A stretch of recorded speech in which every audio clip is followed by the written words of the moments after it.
太夸张了，这种是在我们不是就将那个直接就直接。Oh, yeah, it's more common with 今天上课就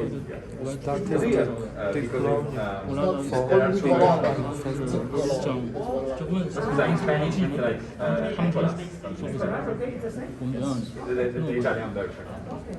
So mine is with one C, like Nicolas, but it's very common with two C, so Niccolo. But basically you pronounce it the same. So then historically.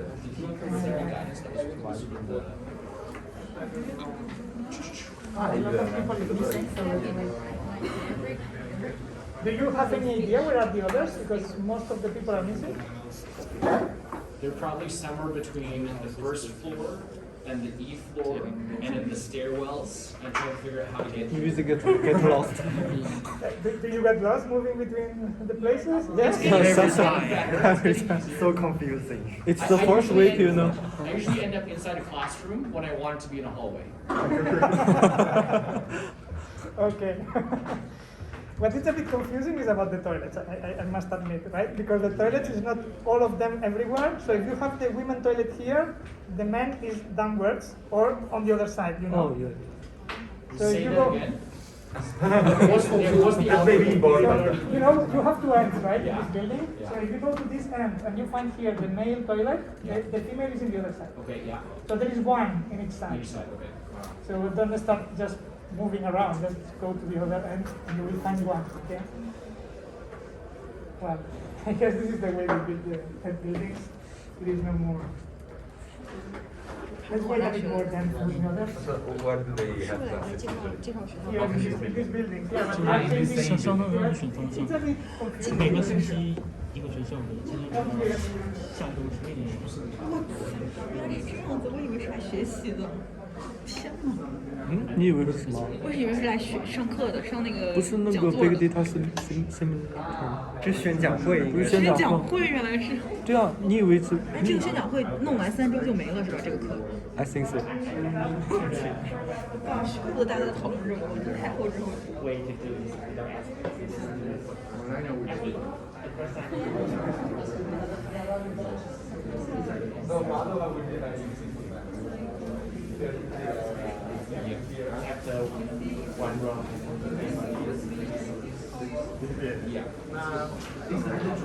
哎，他们今天晚上是怎么安排的？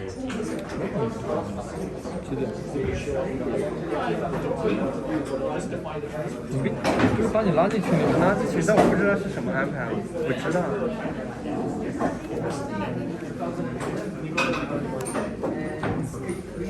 他们这些人是些什么样的人？我见过其中的几个。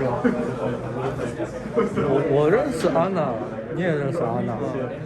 然后其他我就其他的例子，其他的。Cherry 我认识，例子，我其他都不认识。New friend. Just no challenges.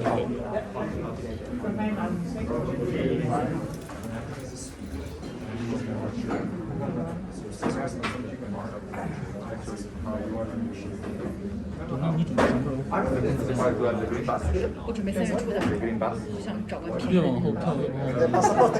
我看的这样子，就是我可以先到布鲁塞尔，弄完事之后我就飞伦敦，我就从伦敦回巴塞罗那，我的价格和我从布鲁塞尔回来差不多，顺便旅个游。可以，好像 We have to that now. But I don't know for next year. I don't know.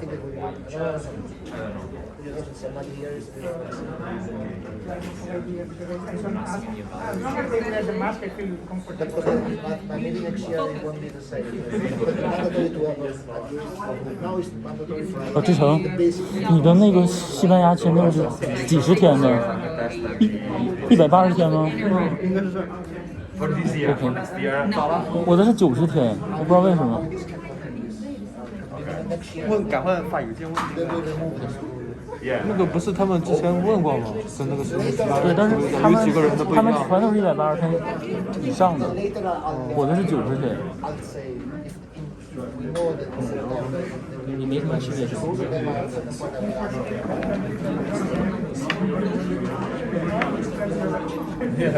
No, it's better to mention.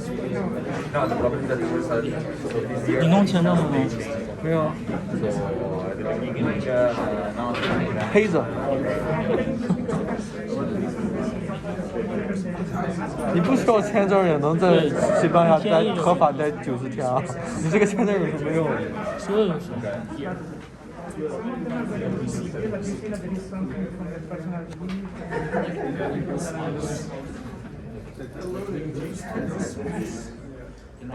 Yeah, the problem is that in Italy they check these things. So because at the beginning it was like that, but then it was not sustainable because they were complaining that other students, for instance, were using properly. Because no, there is a problem that if you are doing that and following the rules, you won't have a source to follow the rules because you are not stupid and so they solved this putting checks at the end of buildings where because if you are caught, no, and so they just scan the QR code to every student.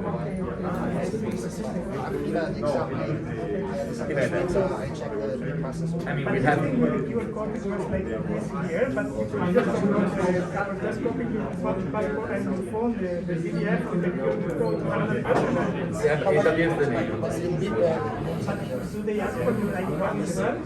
Usually not, but for instance at the university where the exams. Exams, I know the name of the person. That's And then there are some stories around so people with female names looking like me.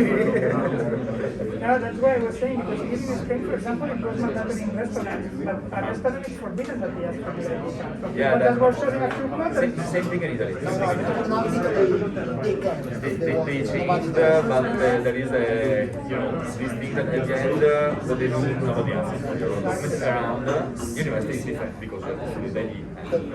They asked our passenger at the airport. At the airport, they asked the passenger.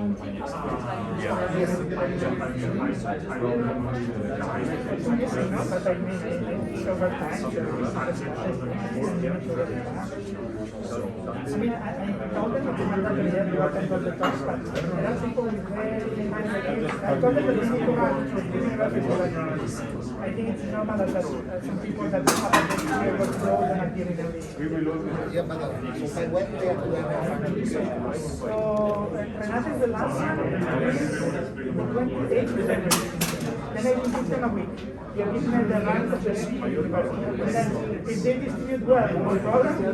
If they go to university with an English class, we will need to see how these So at the end of the day, nobody walked to the street. How many can they Because I asked our okay for this year is okay. they ask about don't say that this is something or consulting that they will be notified because they don't want to them to think. Because what happens in the years is that they get serious and then instead of doing what they think, they choose what they think that maximize their options moving forward. You know, I mean, just put what you will From a voting perspective, having each one saying their own ranking is the perfect thing, and then you can.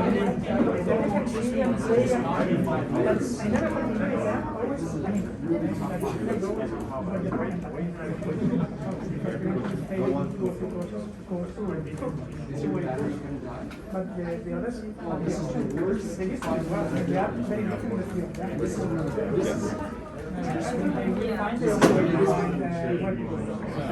Probably expected a fair balance, right? Especially now there's not there anymore. There was like Now that we are very data science, you know, the fact we have data management specialization, honestly, most of them went to the league, not only for the university, but because they wanted to see them. We have Germany like parallel, and they wanted to go there. That they didn't do anything like this. The other part was more about the place because they started working and it was a problem for it. They started working while they were still studying. Because the semester was very light, very light. even those with scholarship. No, the people with scholarship took it more But seriously. probably there's also some constraints that they will work. Depends on the country. can But if the BMS from a BMA, there is no restriction. so they can work. Maybe that's the mistake. But in Italy you can't have more than I think 5,000 euros per year. Typically, it's your visa which doesn't work. Because independent student visa is that It's 20 work 20 hours a week. 你住的远吗？ Work with, 我坐3号线，然后要坐20分钟。 and this year,哎，你住哪儿？是不是咱俩住的很近？我住3号线4站，哦，那我比你远。 4站了，然后就转1站5号线。 I also let us 自己住了个studio。 it's a little more like so there's no point in just saying ask at the end, ask at 我觉得我就造这半年，造完之后下面就有监管。因为我想出700欧的 studio， 但那些700欧的 studio 都要我中介费，要我1个多月的中介费，然后我这样合下来都已经1000多欧了，我不如直接找一个就400 home 上找个1000多的，非常好玩。不是最低配的 studio， 我觉得。但是 Okay, 我找 let's 个start. 这儿有2000 Hello, everybody. Hope that the first week was okay. So we already have the first specialization talk. We will start with Padova, and we have two lecturers from this specialization, Massimiliano and Niccolò. Massimiliano, on top of that, he's also the coordinator. He takes the same place or role that I do here in Padova. Okay. So as you know, the name of this specialization is statistics and deep learning for data analytics. The objective of today, what it is, that you fully understand what can expect from there, okay? As I told you, there are two things that you need to be sure what you can expect from here, okay? First thing is from an academic point of view. They are lecturers, they know the courses, they can give you as much information as you need about the courses, but also about any other question that I know that concerns you, about visa, stay, and all these things, because you also need to live there, right? So just take advantage as well to ask. I know that they have prepared a presentation that most probably most of these questions are solved, okay? But nevertheless, you will have some time at the end to go for a round of questions. And I booked 2 hours, okay? That I guess that it will be an hour of presentation. If you don't have too many questions in between the presentation, let's see, 1 hour of presentation and 1 hour of questions. My experience is that this hour of questions go, okay? You really have a lot of questions, just put them on the table. This is important because if you ask me later, there will be things that I will not know how to answer, okay? So they are the experts, they know a lot the university, they know the specialization, they know the details. Ask, okay? Remember that we will have the 3 specializations, and at the end you will need to rank the 3 of them. So it's important that you attend the 3 talks, as I told you, because then later you will really need to prioritize, okay? So the objective is remove any question, doubt, hesitation, whatever you may have that is not clear for you, because of course in the website the information is very limited, no? So I will let you start. So Okay. from my side, I Okay, will thank let you you. with them. Okay, I can start. So I'm Massimiliano, is Niccolò, just to match names to faces. I want the presentation to be as interactive as possible, so in any moment, just stop me and ask questions. Don't wait for the end. Feel free to ask in between. So I will start introducing a bit about University of Padova. Then I will talk about life in Padova and what is Padova city and the area, and all the characteristics of the area. Then I will talk about the specialization in the last part of the presentation. So what about Padova? It's a research-intensive university. It's not polytechnical, so it's multidisciplinary. We go from medicine, computer science, data science, but also biology, psychology, and so on.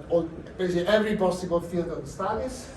We have been ranked as the best university in teaching in Italy according to our ranking, and we are within the 25th best university in the world. So to locate where Padova is, so this is the world, this is Italy. Padova is in this region, it is a Veneto region. It is around 220,000 inhabitants. So it's a middle-sized city, so it's a very livable city. It's one of the most livable cities in Italy. It's in a very nice location, because from here to Venice, that everybody knows, it's like half an hour by train. But even to go to Milan, Florence, we are talking about 2 hours. Munich is also 2 hours. If you want to go to Rome, it's 3 hours by our fast trains. So if you want to travel around, you want to see the rest of Italy, is very easy. Especially Venice, for just 30-40 minutes. And it's one of the wealthiest regions in Italy, full of industry, full of companies, you will feel that it's a really rich area. Why it's very rich? Because we are inside the industrial triangle of Italy. So here there is Venice, here there is Milan, here there is Bologna. So Milan, everybody knows Milan, it's the fashion capital with all the international brands for clothing and fashion. And also financial capital, all the major banks and financial institutes in the world have an important headquarters in Milan, and we have collaboration with Milan. Then we have Venice, that's very famous, of course, for tourism, but it's also a region, and this is what our regional government is pushing for, small and middle industry and with high level innovation. So there are not huge companies, but there are middle-sized companies with a lot of innovation. So this is a characteristic of the Veneto region. And then there is Bologna with the Motor Valley with all the important Italian brands for like Ferrari, Maserati, Lamborghini, etc., etc. They are all Ducati, Aprilia, they're all in this area. So this is what is around 1 hour, 2 hours from Venice. About the city, this is shows something about the city. So it's the city center is a very old traditional city center. It's typically arranged in these arcaded streets with all these stony streets with the arcades on both sides. You see the picture. And the streets open in these big squares. That's the structure of the city, and that's where the life in the evening goes. People go there for the spritz, for all these drinks, and then students typically gather in these big squares. We call ourselves as a university because the buildings are scattered within the university. We don't have a campus like here, all the buildings are here, but the nice thing is that the buildings are scattered in the city, and you can move from one building to the other by bike. That's the typical central public transportation. You move by bikes, and so you can enjoy sightseeing while going in the campus that corresponds to the city. Consider that we are talking about 60,000 students in a city of 200,000 students. So 60,000 students in a city of 200,000 inhabitants. So it's really a city, very young and very open to students. So it's basically really a student city. So these are some sightseeing. This is a botanic garden we have. It's a UNESCO park. It's a UNESCO building. It's one of the oldest botanic gardens in the world, and it's there since centuries. Then this is the rectorate, the main building, is the Palazzo del Bo. This building is 800 years old, because you know that our university is this year celebrating 800 years of life. So it's very old. If you come to Padua, there will be huge celebrations, COVID allowing, and you will participate in all of this. This is the main hall. You see how it's very old. And it's because it's very old and it's second university in Italy. They have been going through here a lot of scientists all over the world, from William Harvey, Vesalius. So it's the birthplace of modern medicine. This was like centuries. And now it's a museum. We used to be here, like a professor teaching here, opening bodies to show students. The students were sitting all around here and looking at lectures. Of course, now don't do this anymore, but it's a lot. It's historical. It's also the heart has been the heart of scientific revolution. Galileo Galilei was professor in Padova for like 30 years. Nicolaus Copernicus also worked in Padova. And if you are curious, you can see his office and visit his place. Then there are other very old buildings, the School of Humanities, the School of Agriculture and Veterinary Science, School of Medicine. These are all scattered in the city. Of course, this is newer, so it's not really in the city, but it's the area around the city. Psychology, and this is a department of mathematics where you will have your classes. Any questions for us so far? I have a question about the city. Yeah. So how is it easy to find housing, like affordable housing in Padova? We guarantee that you have a house. So I've already an agreement with our international office that each of you will have an accommodation. So it's easy. So you will have it. Of course, you can also, and I'm not sure that I'm going to suggest you not to take what the university offers you to look yourself, but it becomes much more difficult. But we guarantee a good room to each of you in the dormitory of our university. So you can also we will also get if you want to stay together, you will get rooms in the same dormitory. So you are all together because you know very well each other. So you will have a room. Of course, I said you can go yourself, but it becomes more difficult. It was same question. Great. What price range though? It's around, there is a slide later, it's between 350, 450. Okay. It's like 350 for a double room and 450 for a single room. You It's mentioned included at everything. Including bills and expenses. you mentioned that there's a lot of mid-size innovation. What does startup funding look like from Italy if we want to pursue a startup organization? Yeah, I think there's a region that offer a lot of scholarship, a lot of funding for startups, and it's continuously having new opening of application for new funding for your startup. So it's very easy. There is also this relatively new regulation in which if you found your own company, you have, I think, 3 or 4 years in which basically you don't pay taxes. You pay like 5% taxes. There are, of course, some regulations. So since you don't pay taxes, you cannot, like buy the company car, for instance, and have it deducted. But in general, it's a good period now to open your own company. So it's the region that really push for this. That's why it's one of the wealthiest. And then there are some European funding that comes through the region, and since the region has to spend this money, so they do some programs for companies, not just startups in general. But then you have the chance to apply also to regional funding, and now there is a lot of funding for innovation and for the green economy. All this stuff is true in Europe, but in the Veneto region is particularly specifically true because of this Europe and then region, and then it goes to the company. And how much is the investment for each startup? It's not that much. They changed this recently actually, but you don't. It depends on the. So it's complex, right? It depends on the kind of company you want, but actually you're not required to put. Come si dice capitale sociale? Some starting money. They found 100%. So they removed the minimum. So in theory, you can start a company also without putting any. Like covering the expense of the labors and the housing, renting, and everything, and they can support you for example like half year or something. I didn't understand the. Their investment will cover all the labor fee and house renting fee and everything expense in the startup. So you cannot use these European fundings, etc. They are not fundings for you to start the company. You have to have the company, and then you can apply for this money. Then there are these incubators, which you go with your idea, and then they give you money. But these are private things.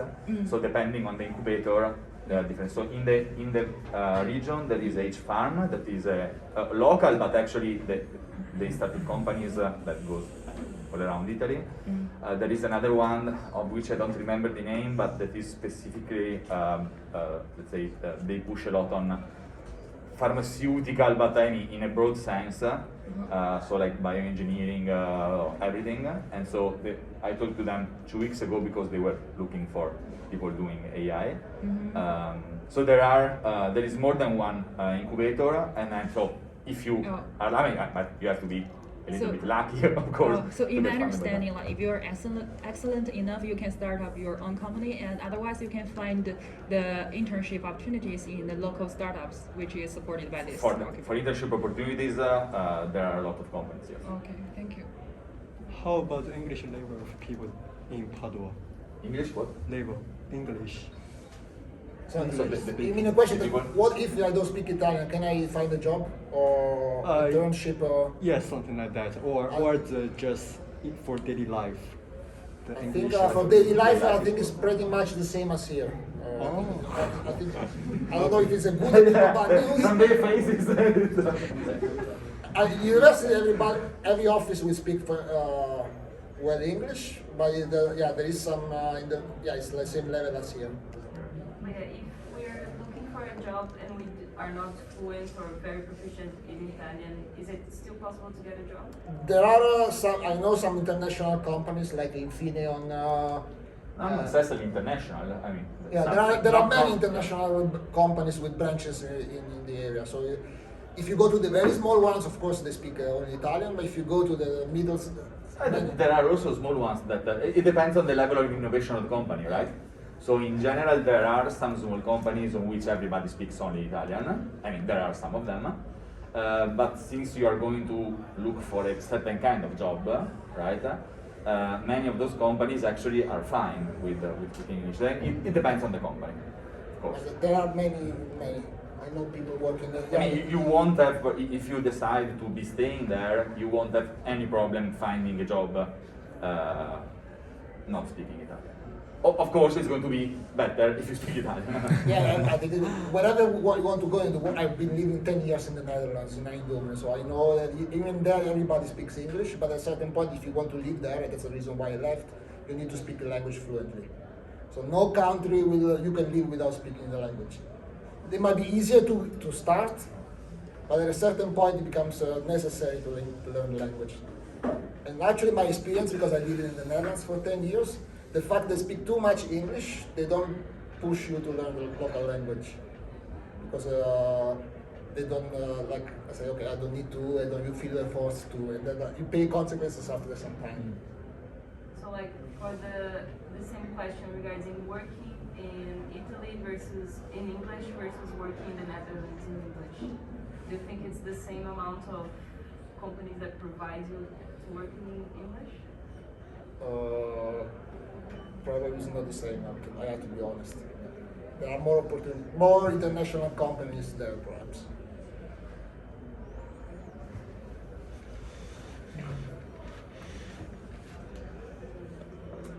Is Padova a safe city? Yes. Yes.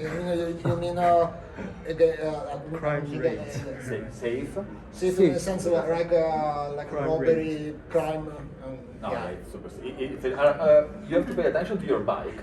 Probably it depends on from where you're from. So there is this bike. They sold it recently with rental bikes. Compared to Barcelona.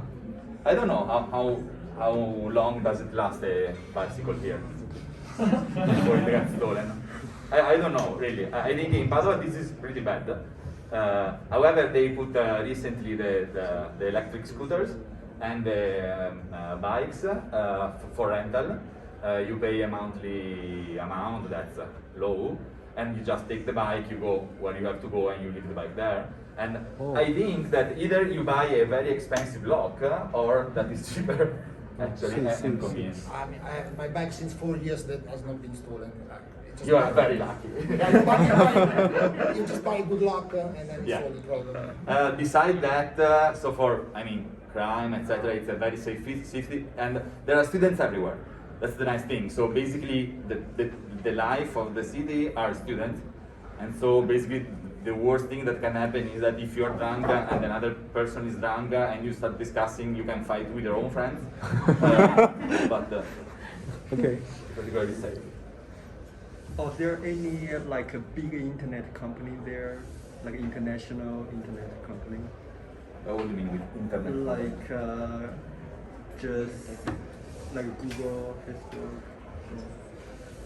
Google no, but there is so in Italy, so not in Padova. Let's speak about the region Massimiliano was. I mean, if you want to find a job in a big company, you have to move from Padova a bit. So let's consider the industrial area. There are IBM has an Italy section in Milan, for instance. But also in Bologna, I work with IBM. Bologna, Bologna, yeah. there is big. They are very international. For example, I have internship with IBM. So or with this company. I have this startup, this big company also in Trieste. Trieste is the ending of Italy when Slovenia starts. They are also international.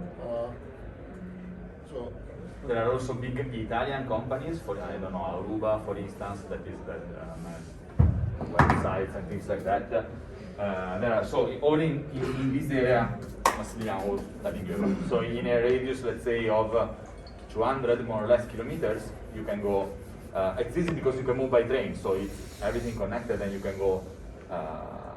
If you have an interview with the company, it's easy to get there. Okay. So it's possible that in last semester we went to, for example, Milan for internship, and we talked to our professor remotely about our essays.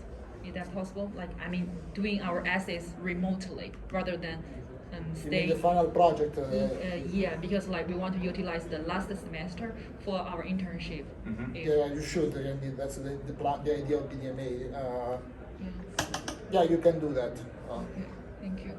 I consider that from Padova to Milan is 2 hours. if you take the 2 hours if you don't take the expensive trains. Okay. So it's not that far in any case. I mean, you can also think about coming to Padova if you want to meet friends, etc. You can go back to Padova, stay there a couple of days, and then go back to Milan. In any case, yes, it's possible to do it. Okay, thank you. Yeah. No question. I don't know if you're going to talk about this later, if you are just with this interview, but what would be the rules for like finding an internship in the 4th semester or for looking for jobs, like from Univeristy perspective and Italy's like laws? Okay, we will talk about it later. I can already say something now. There is a fair every year in which companies will have like booths. You can talk with them, and then they can talk about internships, and then you can. So University of Padova will provide all the facilities to look for internships. You don't have to look yourself. You can go to professors. There are 2 ways. You go to the professor. You say, I like topics X. I go to the professor. I say, do you have an internship to propose me? And of course, the professor will give an internship around the topic that he's expert with. The other possibility is that you participate in this fair. You go, you visit yourself the companies, you discuss with them, and then you go to a professor that you think is close enough to the topic of the internship that you are interested in. So basically, there are these 2 ways, and University of Padova will facilitate this. So you're not abandoned. So we will provide you with internships. I consider there are these internships were for data science. That is the course of study you are going in if you come to Padova. There were more internship proposals than students. So in the last years, this fair Massimiliano was speaking about was open also to other course of studies. So for instance, computer science and the others in the university, because there were not enough candidates for the companies. These are not the only local companies. There are also many international companies coming there. So for instance, I work with one that has actually one one headquartered here and another one in UK. It's a multinational company, so you will, for instance, see also this kind of companies. So there will be small local companies, there will be big companies, the Italian, and there will be international companies, so you are not restricted to that area necessarily. Is it possible for Europe students to work internship in UK? Oh, after Brexit, I have no idea. I was there before Brexit. I don't think so, because you need to ask for a totally new visa. Oh, yes. Because it's not anymore Schengen, and so you cannot go there. Oh, yeah. You cannot even go as a tourist now. Yeah, but I have tourist visa maybe. Yeah, but I don't think it's anymore possible. Yeah, okay, I understand. That's my understanding. Yeah, I have no idea. Now you need to ask for a So UK this company visa. moved outside. Yeah, they are UK. moving out UK because of the issues with like moving labor moving the company. So it's not anymore free to go in Europe. They opted for this. Now they are paying some consequences. Oh, So it's harder. okay. I would probably avoid looking for the solution like this. Okay, thank you. More questions? How are the libraries and collaborative workspace on campus? Yes, there is a library in this building. It's here. There is -1 and -2 floor. There is a library. That you can go with your laptop, access all the papers and material you need to, books of the different topics of data science and so on. And what about for group work? Are there like places that you can meet with small teams to work? There is the aula studio, the study room. Study room at the second floor, I think. You cannot do a lot of math, but you can talk. In the library, you cannot talk. Yeah, it's a library. There you can speak, and there are other facilities in the university, not in this building, but actually in another building where like first year computer science is. So there are other buildings with larger rooms. There are 2 study rooms. One, everybody can speak. It's super loud, but if you have to do group work, you can go there. And also in the psychology building, that's actually pretty close to mathematics. There are libraries that are very, This building. Yeah, in this one.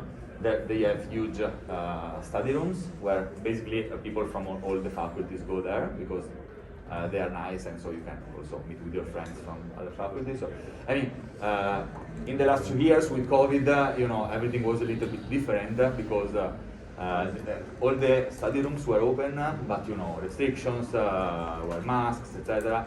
Hopefully, for the time you come to Padova, we are back to normal, and so also in the city center there are some. There are at least 2 study rooms that are open also at night. One is close to the department, so where probably most of you are going to be living. But there are also some ones in the city center. In particular, there is one in the city center that's very close to the bar. So what students do is have a spritz and then study half an hour and then have another spritz. And they are open until like midnight. Or they were open before COVID until midnight or 1. Now they are open again, I think. I was living very close by, so I remember students very night. So I don't think nobody ever complained about the impossibility to work together. So,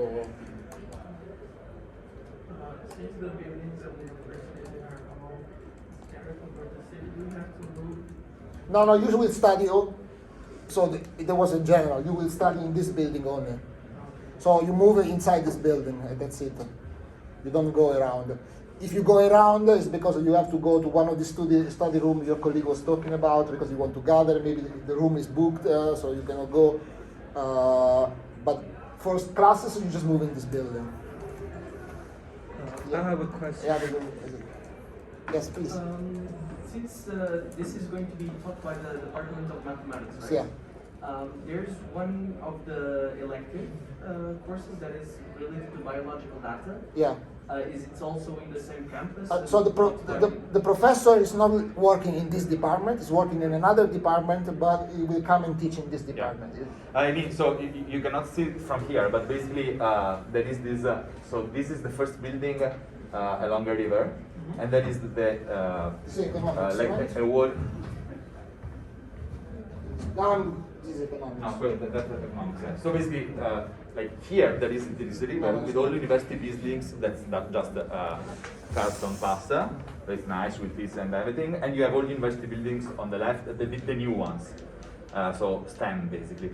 So you have mathematics. After that, there is the canteen, and then you have biology, and then you have some engineering, etc. So actually, this professor is from biology, but So like, this is our map. This is our building. Like Trieste. Yes. It's here. Yes. Okay. These are all university buildings. So basically, like here you have biology. So it's really like, I don't know, 2 or 3 minutes by walk. So yeah, professors. So here is the canteen, and behind there is a. Yeah. Here is the canteen. And then here you have mechanical engineering, I think. Here you have psychology. Here you have the picture of the medicine, of the new building of medicine they made here, but actually the hospital is. It's outside the map. I don't know. It's outside.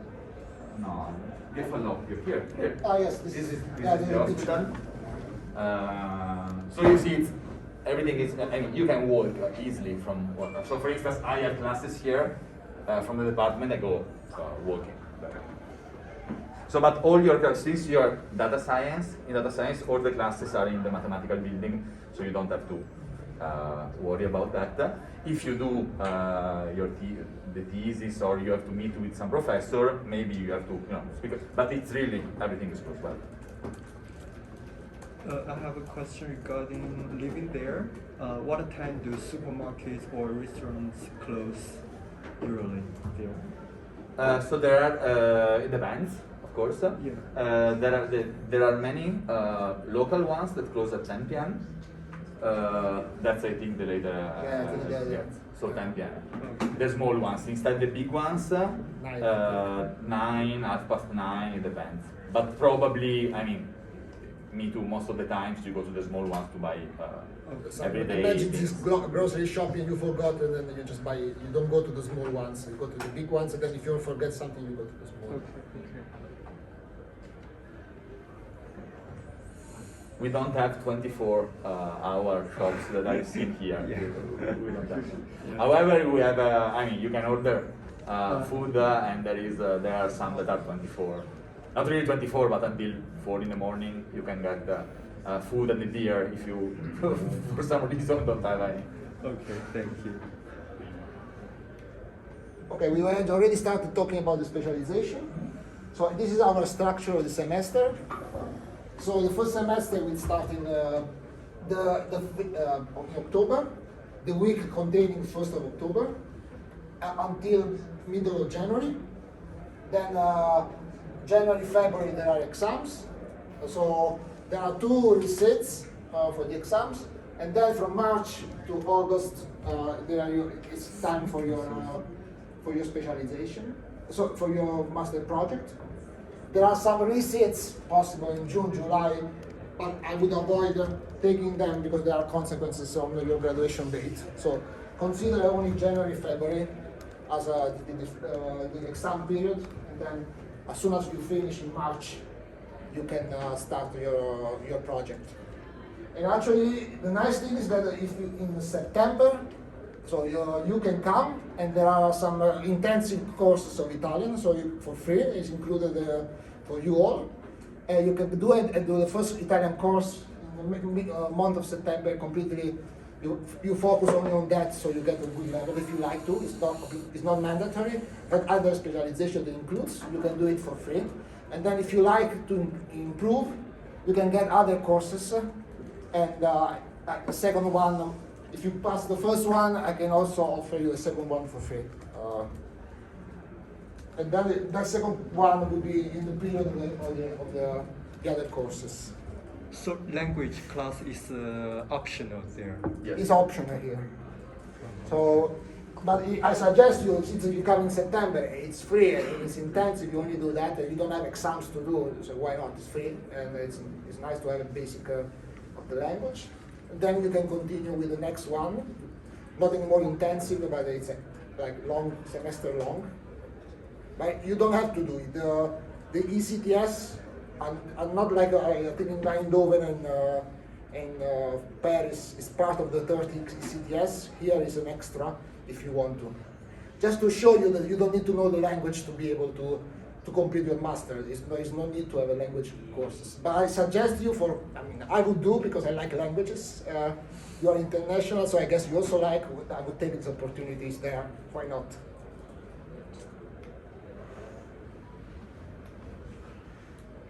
So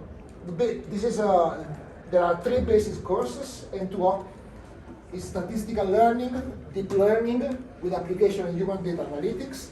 Then there is a course on time series analysis with application to business economics and financial data. And then these are 3 mandatory courses. And then you have to choose 2 out of these 3 courses. One is on low-end data, so it's more on the low side of data science. Then there is a course more on statistics, stochastic methods, and there is a course on biological data. Now we go into detail on all of these courses. So the statistical learning course is basically give you a basic idea of statistical analysis of big data, so like estimate how to build distribution estimators, maximum likelihood, accuracy of estimation, how to sample the distribution from the data, all the hypothesis testing, and then you will do, of course, also try these things in practice. You know, statistical people like to use R, so you will use R for statistical analysis of data sets. So you will apply what you learned in practice. How strong should our statistics be by this point? I think you just need the basic of, you don't need to have any statistical background before arriving. You just need to know the basic of probability theory. Yeah. This is statistical learning. So basically, they start from the beginning. There are, I mean, for all this course, I suggest you look at the syllabus for the details. But the idea, yeah, is that this is not a course for statisticians, right? So as long as you understand a little bit the language of probability that you should, then it's fine. The specialization is not aimed towards very statistician-like. No. No, this is data science. This is so this professor is from statistics. So the idea is that no, data science you need input from many fields. So this person, I think so. At least until this year, he was here. So this is from the Department of Statistics, but the course is for a data science person. So you don't need to know, you don't need to know anything about statistics. Of course, when you do this course, you will learn it. You only need the basic of what is a distribution, what is a probability, what is how you can bias theorems, and this, basically the basic of the probabilities. If you did a machine learning, did you a machine learning course this year? So there is basically the statistical learning is one part of machine learning, the one more, the basic one, I would say, that using machine learning course you look at something, but don't really in the details, and that is the principles basically of learning. That's it. Yes. It's more focused toward the application of those statistical concepts as opposed to understanding like how can we create new statistical methods. Yeah, you're not becoming. Sorry, it's clear you are becoming data scientist or something related. You are not becoming a statistician. So you need to learn these tools, but your purpose is not learning these tools, but to learn how to apply these tools for data scientist analysis. So otherwise you will not do data science. You will do statistics. Can we use Python to do the? That's the thing. You know, statisticians. They know R, and I think the course contains that we also do the basic of using R. But R is even easier. R is very similar to Python, actually. Yeah, exactly. It's like Python, it's close to MATLAB, so it's just the scripting language. It's trivial. But I think R and MATLAB is just for academic, not industry. So you understand? I think R and MATLAB is just for academic use, but not for industry. No, I still have. No, this is but so that's the thing. The professor of this course is a statistician. Oh, okay. Basically, what's the point with R? Why do statisticians use R? Because R historically has been used by statisticians, and so there are a lot of libraries for the things that you're going to see in the course that implement that already. Right? That's the reason. Why is Python used for machine learning? Because there are a lot of libraries that implement machine learning in Python. That's the reason. Right? So you don't have, there is no politics there. It's not that you choose a language because you like it. I mean, you can, but you use a language because of the support it gives for the things that you have to do. Okay? For statisticians, this is true for R. Now, in this particular case, I mean, you can ask the professor, but I don't think you will succeed because statisticians are very, and also because some of the things that are really easy with R are going to be difficult or impossible with Python because you have to write the libraries yourself. That's the thing. No? So I wouldn't worry much about that. I mean, I'm not a fan of R either. I had to use it. If you know Python, it's basically the same. It's a scripting language, and I think in the course they also make like a initial lab session to get familiar with. Yeah, for sure. So the other students are not familiar with R either. So everybody who takes this course has no R background. So don't worry about that. So, but maybe it's nice to explain here, because you are going to join a data science program is already there, and the data science program there is made by people like you, in the sense that you are not, so they don't expect you to be computer scientist, mathematician, statistician. You don't expect this background, because otherwise you will not take data science. You are expected to learn these things while studying. So there's no background necessary, except the background that all these course of studies have. So basic of programming, basic of databases, basic of probability theory. So if you pass the first year here, you have all the background to follow these courses.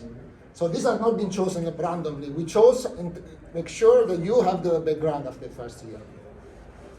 I know you kind of like answered this already, but I know that you mentioned like, okay, the background thing is something that will be acquired progressively as you go through the classes. But I was also interested to know, like, because I know like Padova is a research institution, the courses will be taught by the mathematics department. So I was just curious, like, what was the approach for the classes? If it's more like, okay, how we can use this like in a practical sense to solve problems, or if it's more like getting like very detailed into how things work, like internally. So I think you should not be confused.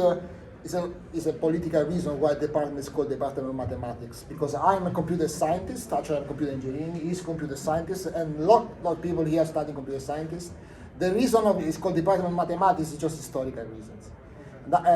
Because it was born like this. You'd say its university is 800 years, so it was born like this, and still we have not managed to change the name because of some.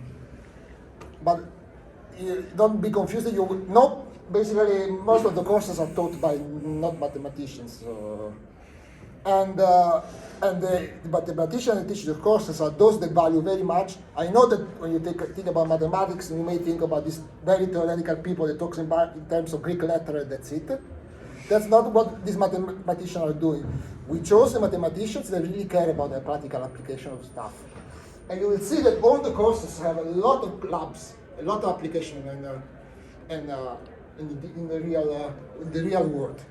And every course, the course of deep learning is not a course of deep learning. It's deep learning and application.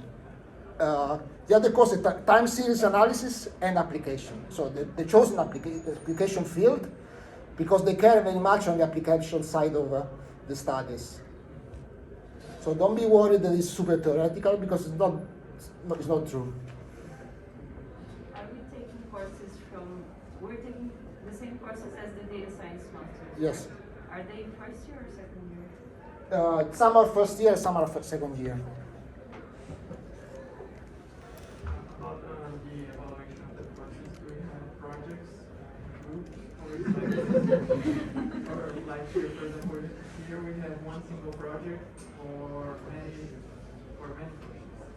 I think they are separate projects. Yeah. So for each course is separate. Yeah. And then it depends on the course, of course, the evaluation. Some of them will have group projects, but it's not of many courses together. So historically, there has not been many problems. I also don't see how you can make a project with this and deep learning at the same time. It's different stuff. It's difficult. I think specialization tends to become more specialized. And you are going to specialization. Specialization is more. Here now, first and second year, you tend to be broader. You are learning. You start and you learn broader, and then you get to a certain level. At that level, it's like there are 10 drills, and you decide which specialization you go. And it's not anymore broader, but it goes deeper. So when you go deeper and not broader, it's difficult to put together the courses. Yeah. Yeah, for the classes, what kind of distribution is there between BDMA versus the other programs, and what are the class sizes? What do you mean with distribution? Is it half and half? Is it mostly other students, and you end up with the 10, okay. 7? It's hard to say now, because the number are changing. So this COVID and all this new, it's hard to say how many other students are. I guess in the past, because like generally right now it's BDMA plus a couple other people for most of our classes. I feel at least.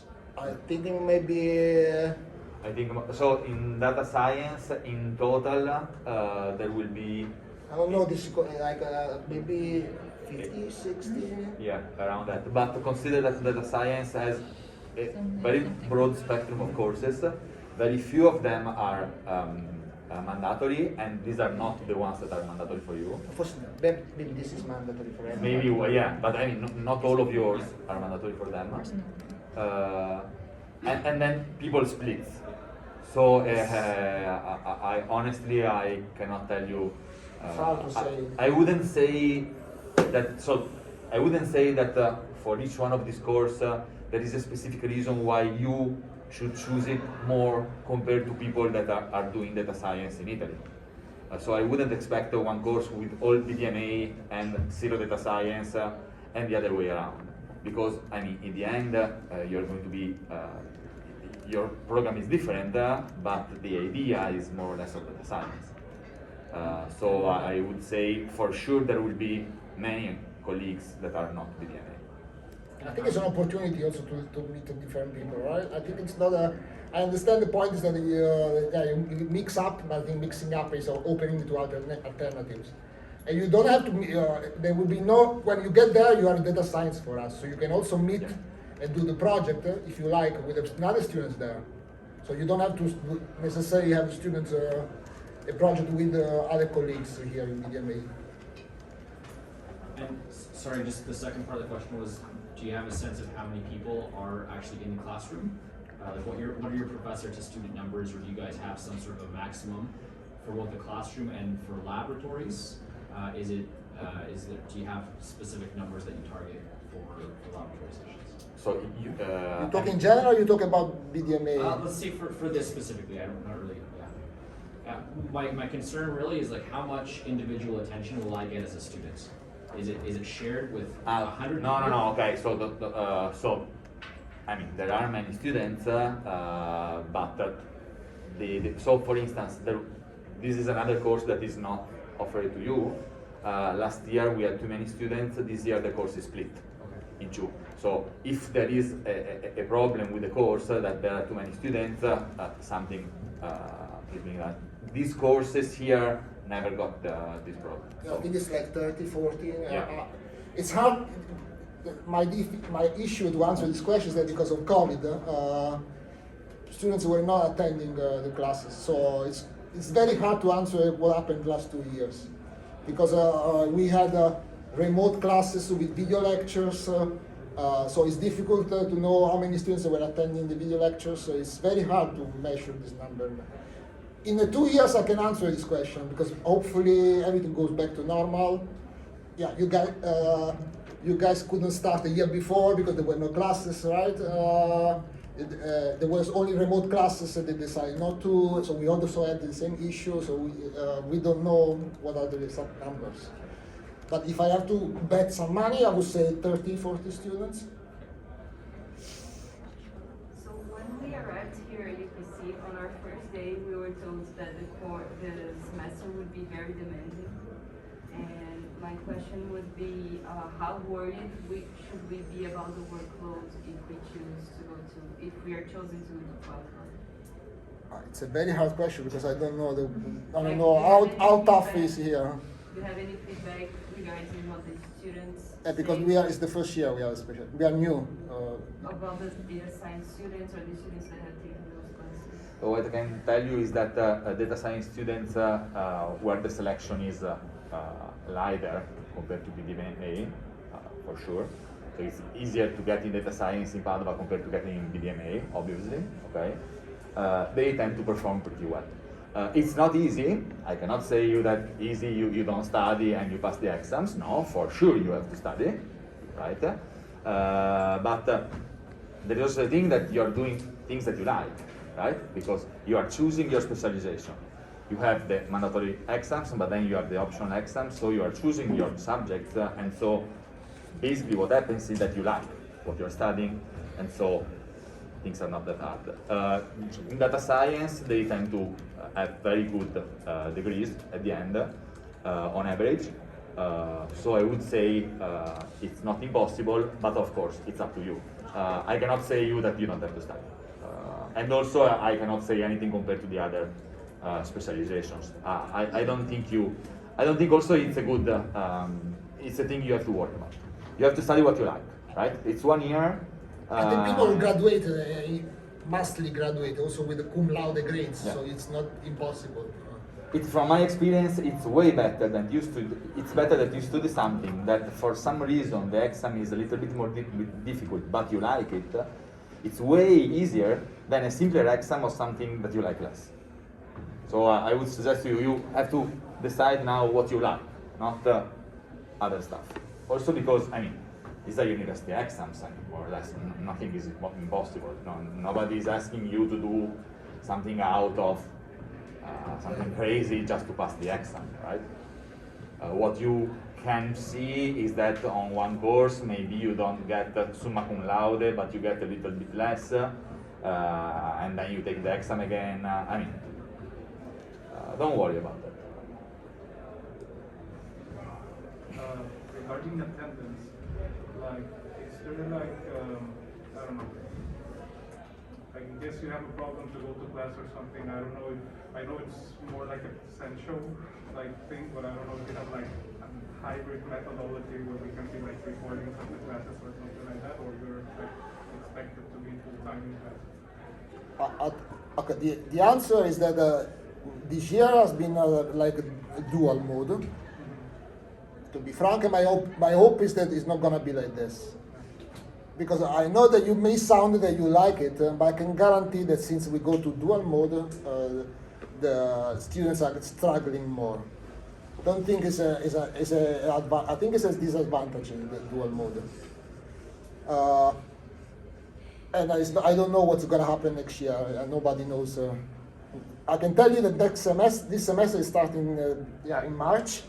Is going to be dual, but because of COVID, then I don't know what's going to happen in next year. But it's not a good thing, dual. No, so in any case, I think, especially you, I mean, you do this because you want to be good at what you study. If you can, you have to attend in presence. For everything, for networking with other people, for living the university life, for actually getting more from the class, because I mean, there are also these apparently stupid things that you have a question and you want to ask a question during class. Now you raise your hand and I see it. If you're at home and I have people in class and people at home, maybe I don't see that somebody from home has a question. So everything is, you know, worse, and at the end what happens is that people, students following from home, they just say, I would have this question, but it's too boring just to ask it. I don't ask it. But there is also this thing that I'm learning now with students, and now there are students that are like starting master project. They started last year at time of COVID, so they had only remote classes. And now they come to my office to have periodical meetings to discuss about the progress of the project. I realized that these students don't have a soft, I mean, they may know the technology, they may know the technical parts, they may know all of these aspects, but they miss a lot of the soft skills. So the ability to interact and to engage in a discussion, since you don't go to the classes, and you don't confront with your boss, your professor, and your peers, and your colleagues, you are not developing these social skills, and it's very, very dangerous, I think. Would this be an appropriate specialization for someone wanting to pursue, imagine, physics, going to CERN, for example, which has a lot of positions for big data? We are working on it's not still open, but we are on the companies Massimiliano was thinking about. We will have, I don't know if we make time for this year, I don't know, but for next year we will have a collaboration with not CERN, because so there are a lot of legal stuff, but this is basically a company that develops a software that's used at CERN, that is founded and financed by people at CERN. So we are going in that direction, but I don't think for this year Yes, will be, my question is. My background is, if but the this point is that an appropriate specialization for someone wanting to seek that. At CERN, they are looking a lot at data science people. I mean, data science people capable of analyzing data and. but also important of the statistical aspects. Physics is also statistics. Yes. So most of the things in physics is probabilistic. It's not exact. Yeah. So all this statistic background that you learn in specialization are perfect for this kind of things. So physics there is a lot in uncertainty, and that's statistics what it is about, analyzing and try to get out stuff from uncertainty. So funny story, the physics department in Padova opened a course of study that's similar to data science, but it's called physics of data. What happens is that students from physical, but it's taught just by people in physics, so they don't have a background in programming, in data science, and they're physics people. The students come to us for the internships, for being physics supervisor, everything. So, I mean, of course they have a stronger physical background, but what they are searching also at CERN now is people capable of analyzing data. They have a lot of people who know physics. They have more than plenty. What they miss is people doing the analysis part. So yes, that would be definitely appropriate. And we are working on it. It's not easy because there is a lot of bureaucracy, right? Because it's in Switzerland. However, we can also, I mean, it will probably not enter in this event Massimiliano was talking, but if you are interested on that, for sure we can, I mean, let's see, but we can work on a direct contract with the company. Yeah. The company is going to sign the Quadro agreement in the next few months. So I think one of the things I will arrange probably in the middle of the semester is some meeting with potential supervisors for the proposed master projects. So you will be confronted with some opportunities. And I hope I can also invite some people from industry to attend and to propose themselves. In addition to the fair, something specific only for you guys of the MBA, to also, because the point is that there will be 4, 5, 6 teachers in this specialization. But us as data scientists are like 20, 30, 40 people. You don't see the other people. They may have very interesting topics, but it's not the teachers. So if we don't arrange these events, you may miss some opportunities. Or courses that they teach that you don't attend because it's not part of the program, but it's very suitable for your studies, your background. So we will arrange some events for this. Do you have limitations in terms of how many BDMA students can you accept? This is we decided as a consortium. I don't know the answer. This is something that you should ask to Oscar and to Esteban. the general idea is that you write your ranking based on what you like, and then the consortium will see. But don't consider other stuff in your ranking other than what you like and where you would like to go. That's a suggestion. So this is only the first course. Then okay. But I think many questions were already answered. So the other course is on deep learning. So you will learn, of course, all the deep neural networks, convolutional networks, vector quantification, all the advanced machine learning and deep learning techniques. Yeah, there's something strange with Beamer, but I hope you can read it. So this is all advanced machine learning and deep learning, and especially all these different neural networks. All the background that you have got, I think you are getting here on machine learning is sufficient to attend this course. So as I said, every course has a theoretical part, but has a very strong emphasis on the application. So they will be here, it will be applied on human data.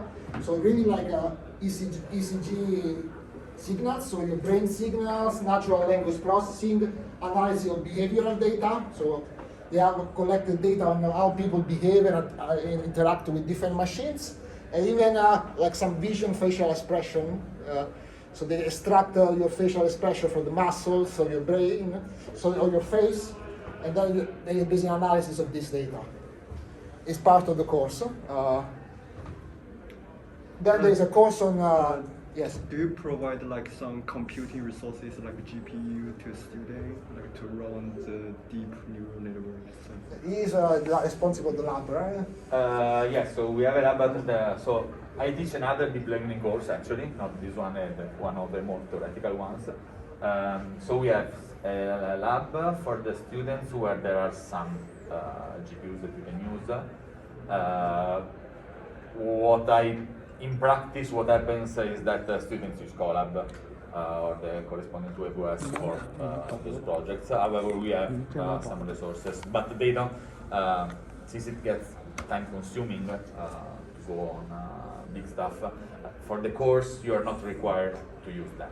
Then another thing is that if you want to do some internships or start working with the professor, then we have the resources. We have also a cluster facility, not like this one that there is in Barcelona here, but we have a computing cluster with all the GPUs, etc. So there are both local machines for students and a computing cluster with serious power there. But you are not going to need it for the exam. Yeah, for the course you don't need it. But then if you do a master project in collaboration with on these topics, then you will get probably access to the cluster. For sure, you will get you will be allowed to access the cluster. But there is also the IF lab where they can go if you work with if you have a collaboration with the professor. There is also this. This is a physical lab, like with physical machines, not for all the students. So you have to be in some kind of project for that. But well, you can just work. So it's something in the middle, let's say, between Colab and the computer cluster. There are these machines. More questions? Nice, I like this level of interaction. The third course of mandatory course is time series analysis. So it's not you are not anymore analyzing single points of samples, single points in your certain search space. But there are time dependency or order dependency among these points that you want to analyze. This is called time series analysis. So it's again from a statistician viewpoint, analysis of the statistical features and concepts underlying the data collected over time. So instead of being single points, here the time takes like it's first-class citizen, I would say. So it's important to analyze also the time with which these events occur. And then again, the second part of the course is application. And this particular course we apply on economic, financial, and business data, like stock markets and this kind of financial data from banks and different institutions. So this is what this course is about. You see, all the courses are half and half. There is a theory, but also is a focus on the application. Then there is a third. Now we start with the optional courses. You have to choose 2 out of 3. The first one is law and data. This is for if you are interested to also look at the legal implications of your analysis of data. You know all this European regulation like GDPR that tells you how you can manipulate and extract information out of data. This course will teach you how to analyze this data in the right way, following the regulations, and understand the legal consequences of the actions that you do with data. That's very fundamental because whatever project you will do, and I do many of these projects, you always have to confront with what the law allows you to do with data. So you can do very wonderful things, but if the law doesn't let you do that, you cannot do that. Think about the problem of fairness. You cannot say, okay, if you are black or if you are poor, you behave differently than if you are rich and white. This is a problem of fairness. And of course, the law doesn't allow you to find this, extract this information. You should not be able to explain the data in terms of racial, sexual, and this kind of aspects can generate like discrimination. And this is what the course also will touch about. Is it more focused on the generic legal aspects or like Italy's law or something? It's focused, I think, on the European law. So you know the GDPR, right?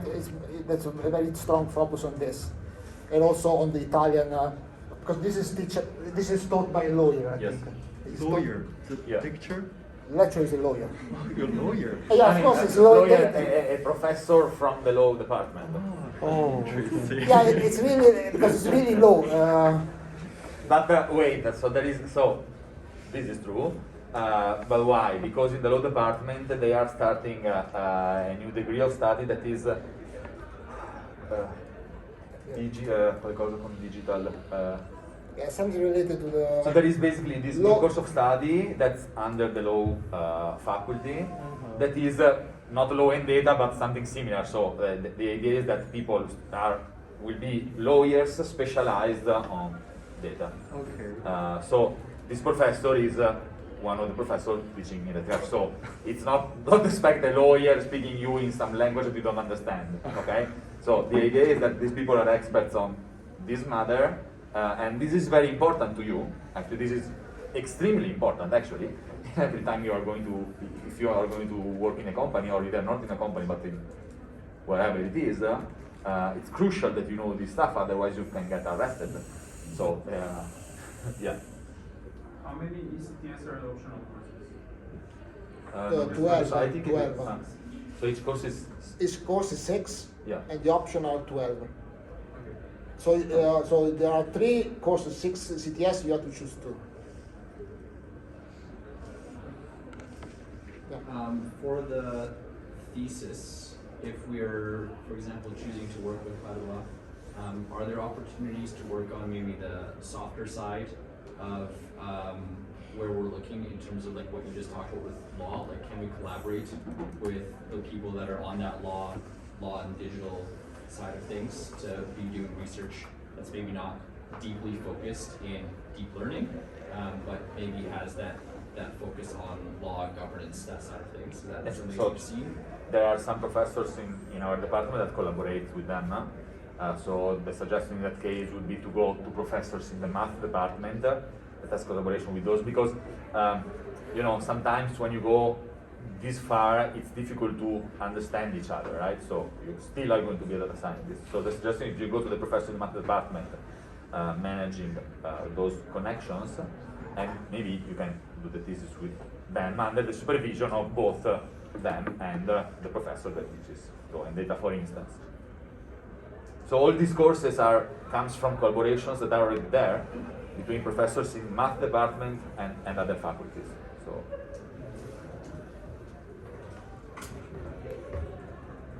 Then there is another course on stochastic methods.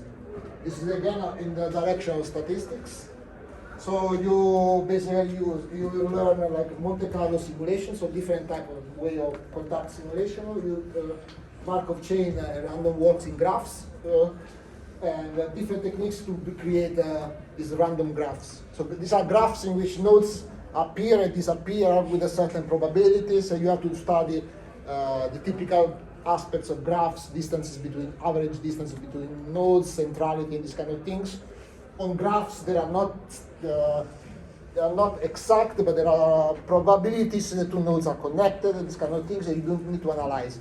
This is very relevant when you study, for example, data that you can structure over graphs, in which there are different parts that are connected, and you don't have certainty that 2 parts are connected. Just think about a website and the connection between people that use a website, or between websites, these links come and go, and you start collaborating in social networks with other people, they come and go, you want to analyze how people work together, that's again a graph. A collaboration come and go, the same here, nodes and arcs come and go, and you want to analyze what's gonna happen on average in this behavior. Again, it's a statistician, so everything will be done using R. And then there's a third optional course, and it's taught by a very famous professor, Professor Tosato, and it's on the biological data. So here you focus on bioinformatics. So you will basically, what you do is that you will start analyzing the properties of proteins, for example, how proteins connect to each other, and what kind of relationship are between different type of biological data, different type of proteins, and what are the structure, the network, and the sequences. see that this comes back to some other courses we talked about, this network. Also proteins, there are not exact connection between proteins, but there are some probabilities and so on. So the sequences of data, remember the course that we talked about. So this is all connected. The specialization is well designed to work together. Does this course require No. biology? No. I know because it's a question that I asked the professor. The answer was no. You don't need to know because you still see proteins like an abstract structure. So you need to know. This is a graph. This is another graph. These graphs connect to each other as at that level. It's not you're not a biologist, so you don't know how to translate these proteins into a graph. Is given a graph, there is a protein, and It looks to me like this is more focused on molecular biology than for example, other kinds of biology like species interaction and. I think it's molecular biology. Yes. It's a micro level, not animal. I'm not an expert, but it's what I've been told. Yeah, no, yeah, I think so. It's a level of molecules.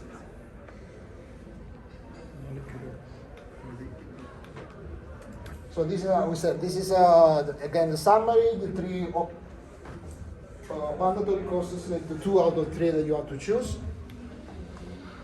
This is again the academic structure. And then, of course, we already talked a lot. Probably there's not much more to say. You can do the master project afterwards. These are examples of companies you can collaborate with, including like FBK is a very important research institute in Trento. It's a bit north of Italy, close to the border with Austria. IBM and hospitals, Gran Sasso scientific institutes that they study like the nutrients, all these aspects. This is some of the companies that we work with. It's a small extract. Yes. Hypothetically, are we able to apply for internships outside of Italy or even outside of Italy? And then be supervised by a professor in Italy. This has to be discussed. I think it's possible. I think it's possible too. I mean, I don't think they have a specific. I mean, the companies has to have an agreement with the university, of course. Yeah, I think it's possible. It's possible to have a company. Yeah. No, I mean, We for need sure. to. Yeah, I've been doing this. Yeah, me too. So these companies I work with, I made them sign an agreement. It's possible. Yeah. But be careful to choose something that you have a suitable supervisor. If you choose something that nobody can supervise you, probably is not a good choice. You are on your own with all the consequences. So just so that I better understand what this means, like the matching of a 6-month internship, does this imply that you're working at a company for 6 months with a paid salary, but you're also Some are producing- paid, some are not paid. Okay. And then I know that some of this paid also well. I've been doing supervising students also PwC. They get a substantial, kind of the same as 1 extra month of your internship, like a scholarship. okay. Some of us are self-funded. Yeah. Oh my god. Like, do you guys? Is there a PwC office in Padua? Yes. Okay. There are 2 offices, one in Padua and one is in Urbano, like 10 minutes from. Okay. I've been now supervising 2 master students here. Can you tell more about the occupations? Like, what is the job requirements or what is the job content of those companies? I think it's related to AI, right? But I don't know how It's very difficult because each company is its own company. It's difficult to now go company by company. It's very hard. Each company has job requirements and job possibilities, but I know that all of these companies, I know PwC, they also take master students to hire later. Yeah. The problem is that the demand is much higher in Italy than the offer. So most of the students actually, but it's also for computer scientists, you are hired before you actually graduate. These two guys, they work here, they're already hired. They are finishing the project, they want to finish as soon as possible because they have already a job afterwards. So they work as data analyst or? They work as data analyst. Okay. So they work, the specific one, for example, I can tell you the story. He works on business process management and he does process analytics because it's some of my expertise in process analytics. And they do projects with companies. One of them is now working with the supermarket, I cannot say the name of the Italian supermarket, analyzing the complaints of you buy like some product, it's expired, you want to complain, you file a complaint, he's analyzing the complaints. Okay. This is for example, here I have PhD students working on these topics at IBM, on recommender systems, for example. With Esteban, this company in Trieste, is an ex-spin-off now, it's living on its own, and here they are basically working on process business simulations, using simulation, that's their background. We could tell many of these stories.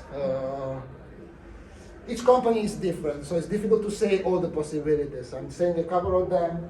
Nicola works a lot with FBK. Yeah, that's a little bit different because FBK is a research institution. Yeah. So basically, you do mainly research there, applied, because they do many applied research. In that case, it's not that easy to get hired by FBK because it's a research foundation, but it's possible. In that case, you are saying that you want to be a researcher, right? And so you open your way to research in that case. Okay. So it depends on what you want to do, no? If you want to go to work in a company, I wouldn't recommend to go to a research foundation. If instead you think that the research might be of interest for you, then going there it's a very nice thing because there are universities and research foundations. This research foundation is actually one of the best ones in Italy because it's not in the Veneto region, it's in the Trentino Alto Adige region. That's very close to Austria, so it has a statuto speciale, I don't know. Special status as a region with a special funding. Yeah, that basically they have more money. So, some of us want to chase for PhD, and there's the next slide. oh, okay. Now we talk about the next slide. we want many of you for a PhD as well. Yeah, I just want to, how would you like to do the master project in a company in general? It's like you have two supervisors, one from company and one from, and then the balance between these two depends on agreement between the professor and the institution. For example, I can tell you I have students here in this company, and since it's really something that I like, I just don't delegate to the companies. I work with the professor, with some research on the other side. So we have these collaborations. Others are more like, okay, you go to the project and then I give you some insights, some hints. Depends on the specific project, specific supervisor. If I'm very interested in the project I give, so I also want to steer the project as I think is the best. So I want to be involved in the organization. If it's a standard, because this is not it. There are research projects.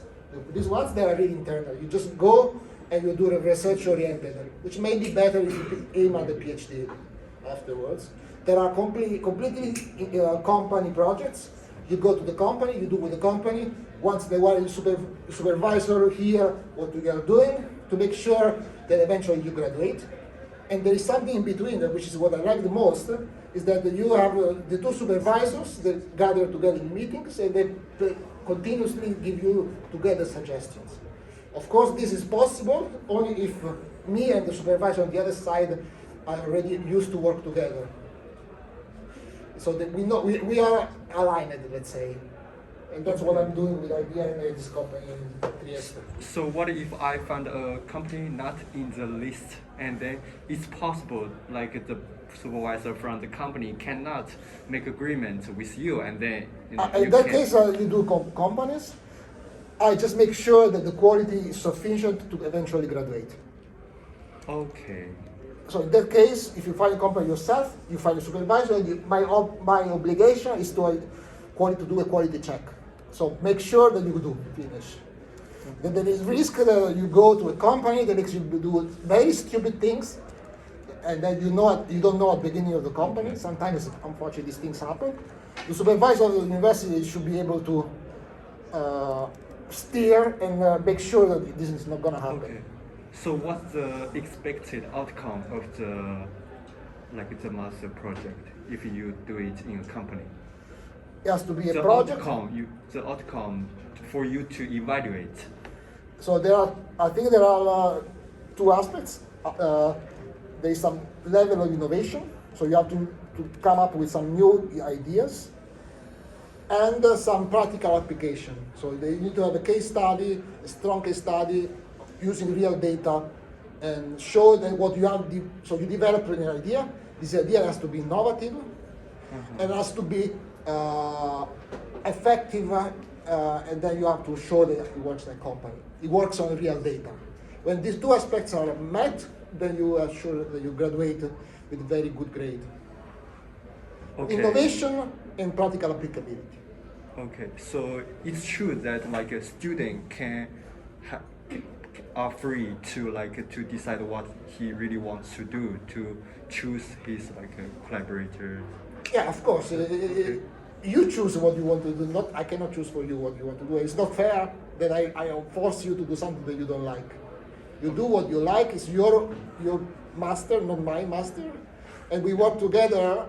I hope that you want to do what I want to do. If it is not like this, you do what you want.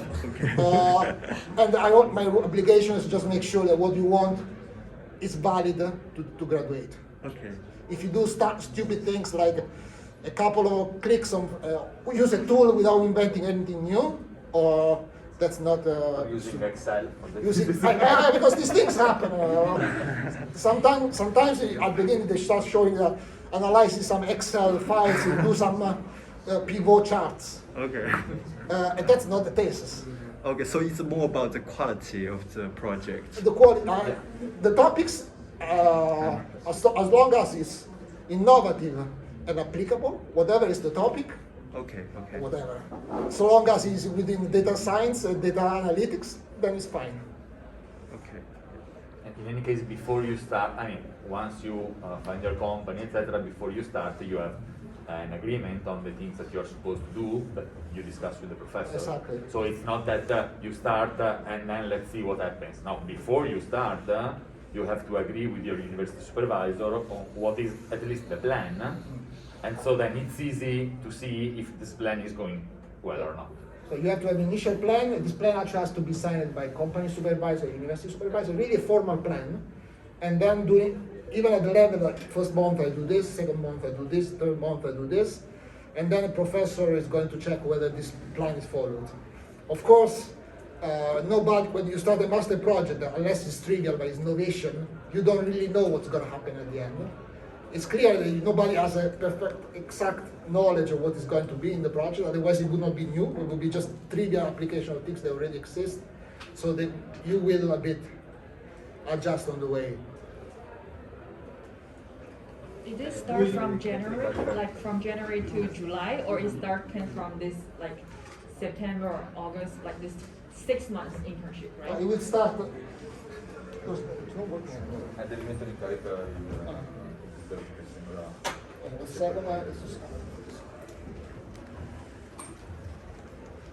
So anyway, the answer is that. Okay, let's wait. I'm not sure.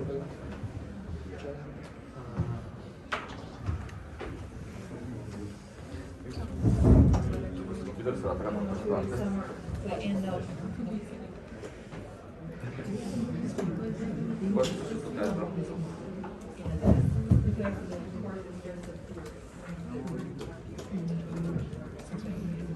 Punto di continuità, sì.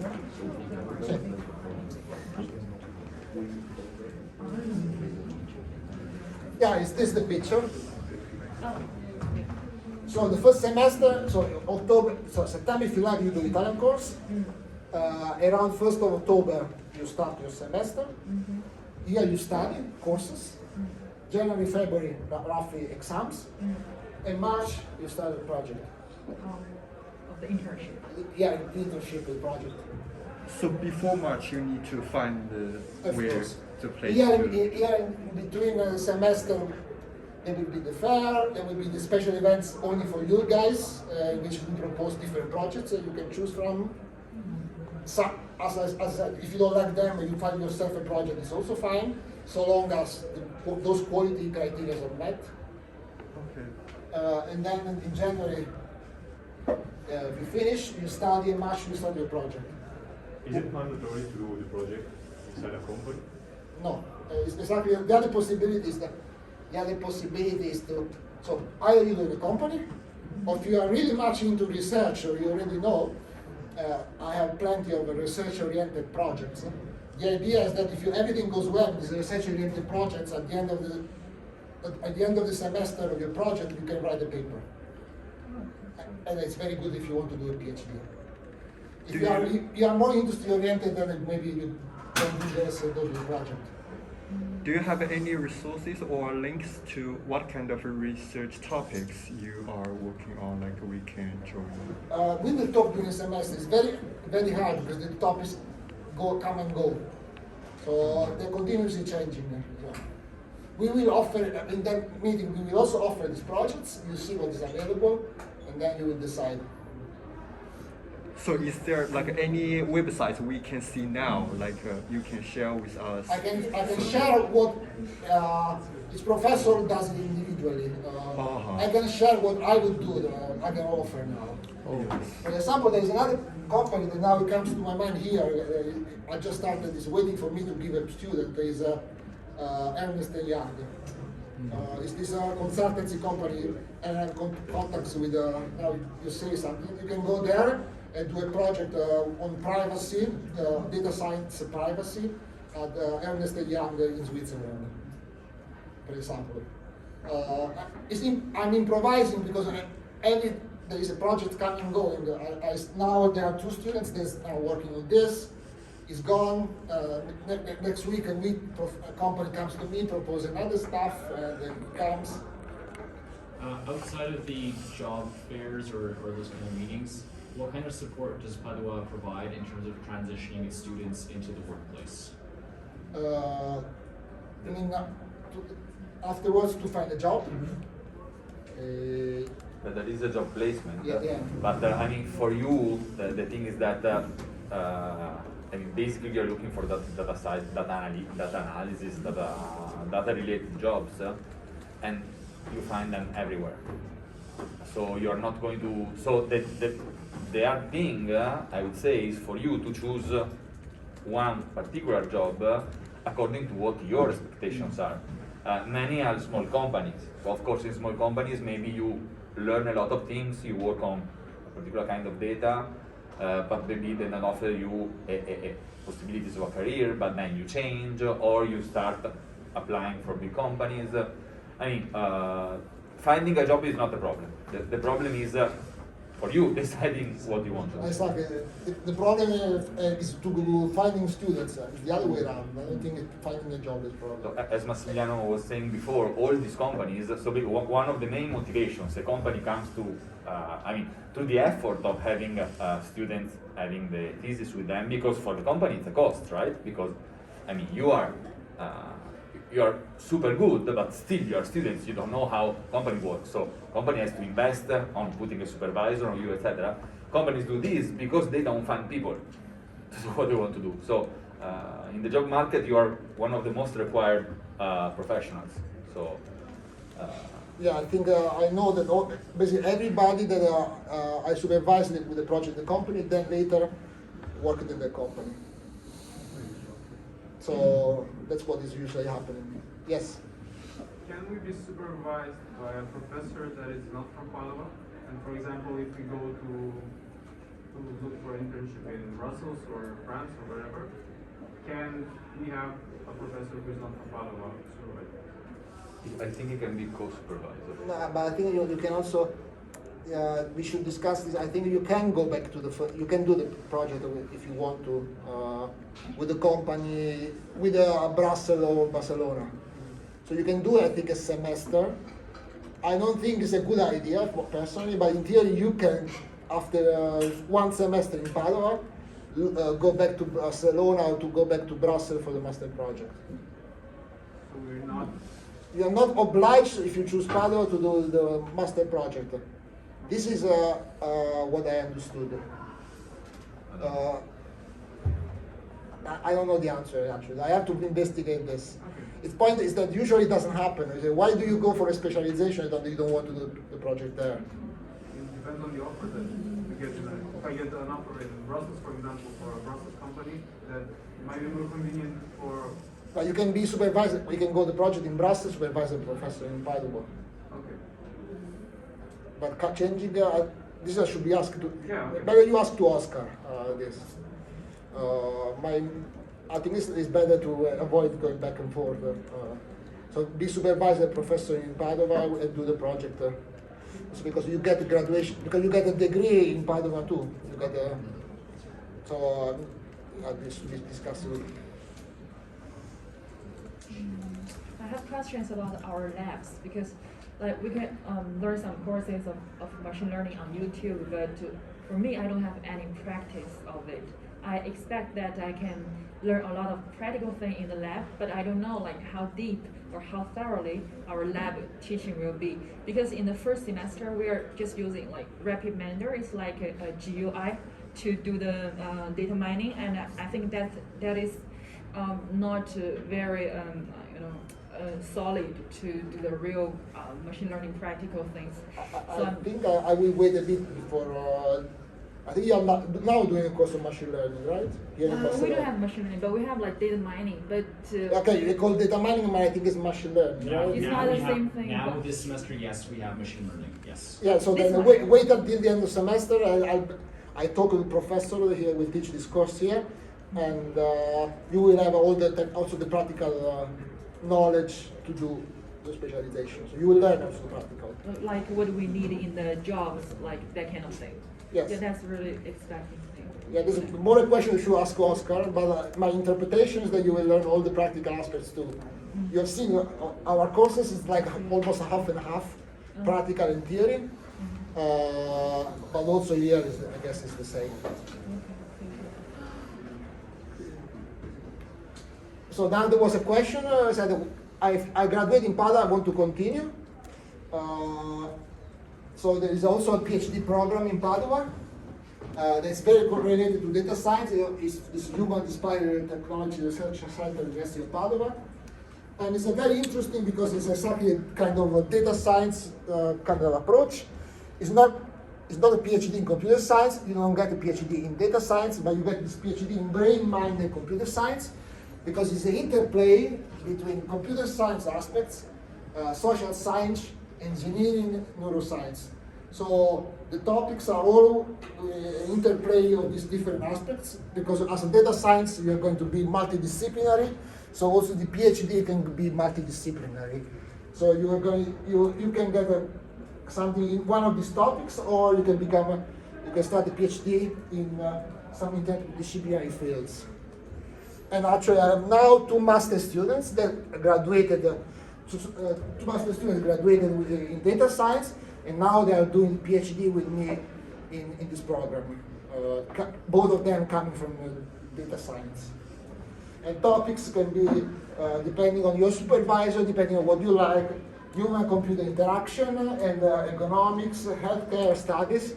And I also do research on analysis of healthcare process, and data and process analytics, human behavior analytics, and different application and theory behind machine deep learning. So basically you can continue your studies with PhD. Yeah. Are there like industrial PhDs? Something between half percent at the uni and half percent inside a company? There are also these opportunities. Actually, my PhD students are all basically founded by companies. So they also spend quite some time in companies. So it's So I like industrial PhD. Some new innovation that of course has to be researched with a focus on what actually company want. I don't want to write papers that are just like theory stuff, but I want to make sure that my research is then applicable in practice. And how does it work? Is there like a company that comes to you and says? There are companies, companies that come to me, or sometimes it happens that you start with a master project. You see that you like each other, you have common interest, and then you can start discussing. Okay, you like the master project, we can go to something more advanced. Let's start a PhD position together, and then you go along these directions. Typically, they come to me, and then we discuss about possibilities. I think most of the positions are indeed founded by companies nowadays. Companies are also some from, for instance, FBK. So not necessarily companies, but also research institutions that fund. And also in that case, it's similar actually to working for a company, because you have to spend some months in FBK. You have two supervisors, one from the company, that is the research foundation in this case. So yeah, there are the vast majority of positions are actually collaborations, because it depends, no? Yeah, it depends on single cases. Collaborating with companies. So one of my PhD students is like 1 year was at the university, now he's spending 2 years in the company. Another one is basically he was already working in the company, and remaining in the company started the PhD. Another one now is basically paid by the company, but he's staying most of the time in Padua, and periodically synchronizing with the company. There are all of these three scenarios: completely in the company, hybrid, or completely at the University of Padova. Yeah. For the PhDs, do you guys continue your research work in the ethics and governance side of data? Not personally, but I think there are people. It depends on what you mean, because there are some professors, not me either, but some professors that work on that, but that is more, it becomes ethics at a certain point, no? So we have some professors working on that. For instance, I work on similar but more practical, so on trustworthy AI, let's say. So fairness, for instance, things that Massimiliano was saying before, explainability, all those stuff that are related somehow, right? Because you will see, but basically one of the GDPR imposes several constraints. For instance, that you have to explain a decision if the decision affects a person, and that it cannot be automatically made by a machine. So you have to think about how to put basically a man and a machine together to do the work better, so to remove the human bias, for instance, from the decisions affecting other human beings, all this stuff. So this is more computer science related, and so I'm working on this, and I have collaborations on these things too. On privacy, there are many companies that are working in privacy from several aspects. Again, that's not really GDPR, but this is, if you follow the news, there is these things with third-party cookies now that are seen as evil, and probably they are, and so many companies are blocking them, no? Apple, Google, etc. And so there is a problem now because they cannot do target advertising anymore, and so Facebook is losing money. People don't know how to target advertise persons, and so there are these research field that is saying, okay, wait, we still have to do target advertising somehow. The problem is how we were doing this. So they are trying to find a way to keep the data of each user private somehow, but still be able to make money with the advertiser. Otherwise, you would have to pay for every service that nowadays is free. So that is very interesting, and this is a research in machine learning, actually. So this is both the practical side, but also the theoretical side, because it's not really clear how to do it, and also the ethical side, because you have to do, for instance, when you work with AI in general, it's the problem that you have to decide how to, for instance, insert ethics somehow in automatic decisions on the machines, etc. So there is this spectrum now, from the more practical to the more ethical things, and that different people, of course, are in the area of the spectrum. That's said like that. Yeah. It's something else, but Yes. The students that are doing the data science program, once they graduate, where do they usually go? They usually go for research, for companies? I think the majority goes for companies because at the end, I think many of you are thinking about getting graduation to go and work on the companies. I don't think anybody started a master, neither myself, thinking about doing the research and become a university professor. And on the way, in my case, during the master project, I realized that I like my master project. I like it. And I said, I want to continue doing master project. And so I said, yes, let's call PhD. And so I went to the PhD. But the majority, they say, okay, I want to finish and go to companies. Because of course, you have to be honest, wherever country you go, companies pay more than a PhD salary. So if you want to do a PhD, you don't have to, your first KPI cannot be the salary. It has to be like a willingness to do something new, to confront yourself with different problems every day. And some look at money. I can perfectly understand the decision. There are also different reasons for in life, but the majority goes to companies. not only at data science, also in computer science. Also computer science. Mainly also because the computer science program in Padova has a strong part in AI, and so same thing happens with computer science, similarly to data science. So companies want them, and so they try whatever they have to do to hire them. So I mean, you finish your master and you have 3 offers from 3 different companies. What do you do?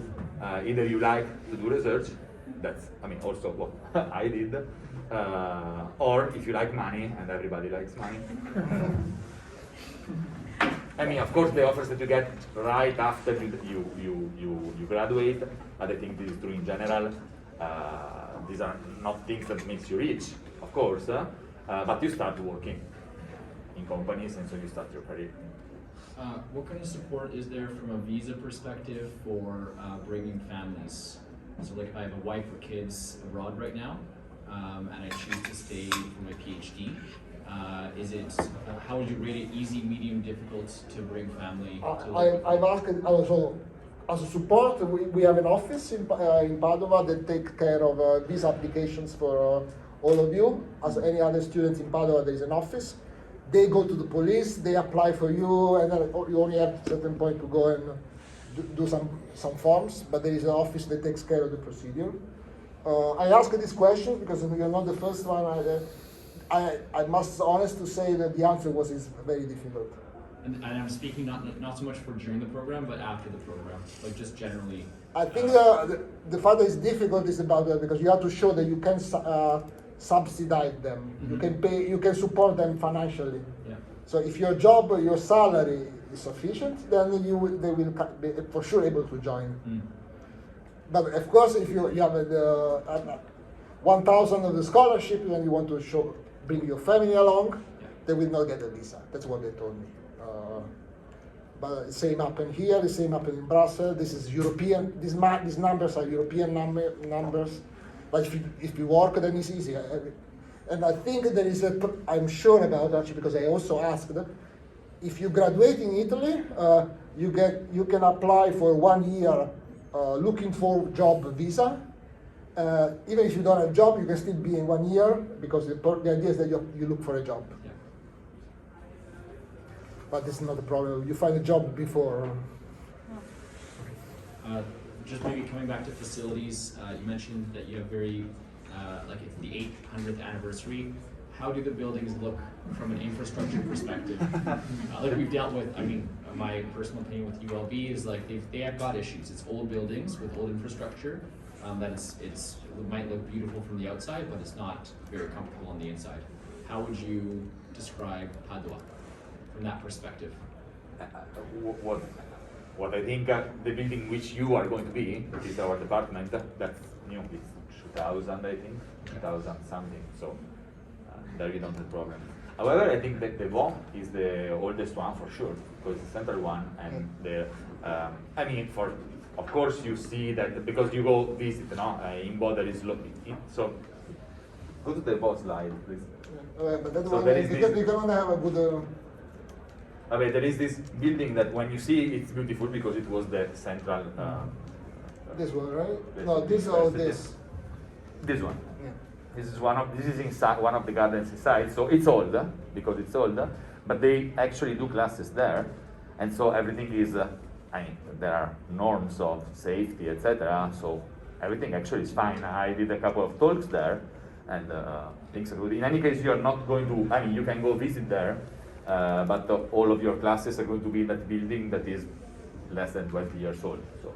Yeah, but because the thing is that because of COVID, or thanks to COVID, I think I have to say thanks to COVID, a lot of infrastructure needed to be renewed. So they recable the buildings, they put new computers, new infrastructures, very fancy boxes for for dual classes. Very fancy. Yeah, they spend a lot of money for these things. They have to recable the building because you have to have a larger bandwidth for online classes, and they change the lab. All of this because of COVID, so everything now is new. I think also the lab, I heard, understood that they changed it last year or this year, or very recently. I remember. I think last year. Yeah. Last year they renewed completely the lab. How is the English of professors that are teaching us? What level of English do they have? This is in Canada. Like I've had profs that I have a hard time understanding from other countries, and it's just difficult to understand some profs. Okay. So all the since all the courses that you do are from data science. Data science is all in English. So professors that teach there, I mean, they knew. So. And then when you were talking about dual mode and hybrid, if we continue with COVID or something gets bad, when you say hybrid, does that mean that I no longer have a choice to attend class? I'm forced to be learning from home, or is it like are there days on, days okay. off? So what is happening now? I think what is happening like next week, because yesterday we received an email. There are theoretical classes are gonna be hybrid. So you decide yourself whether you want to go into the class or you can stay at home. If I want to be in class, though, I can be in class. Yes. Yeah. I mean, you're and what I will do is I will give preference to people in class. So if I have to write on the blackboard and people online don't see it well, it's their problem. So that's my personal interpretation. And lab and instructions, they must be done only in presence. So it's become a bit like this flipped classroom. So you can watch like the theoretical classes online, but the lab experience is done in classes. This is going to be now. Next year, either is this or everything is just in presence. But no, if your worry is that things are only be online, that's not going to happen. The university is actually pushing a lot for this not to happen. So this because we had these social distancing rules in Italy, I think here as well. So the university bought a padiglione della fiera. Yeah, the pavilion is like the pavilion. main fair pavilion for giving classes. And a huge one. So they did inside like 10 classrooms with 150 places each. So in addition to the structures of the university, in order to be able to guarantee the presence, so that people who wanted to follow in presence could. So the university is making a lot of it. So they spend a lot of money on this, but they are pushing. So they want basically the idea is to guarantee the chance to the students to go in presence. Then if you want to stay at home and follow online, until this year it's possible, but this has to be your choice, not the university choice. The university wants you there because, I mean, that's the university experience they want you to have. So long as no strange waves will come, of course. Yeah. If there is a super delta plus and it's deadly, things will change. But hopefully, I would expect that this is not going to happen. Because I'm not an epidemiologist, so I'm not sure 100%. Yes? What is the maximum number of students here can join this specialization? This depends on the consortium. We have to be discussed. But as Nicola already said, please choose your specialization because you like that specialization. You rank them and not because of any other external factor. So we will see how many people may join. If there is a maximum number, this has to be discussed within the consortium, but don't use it as criteria to choose a specialization. Doing something that you don't like is, I don't know, is the worst nightmare that I can think of. Yeah.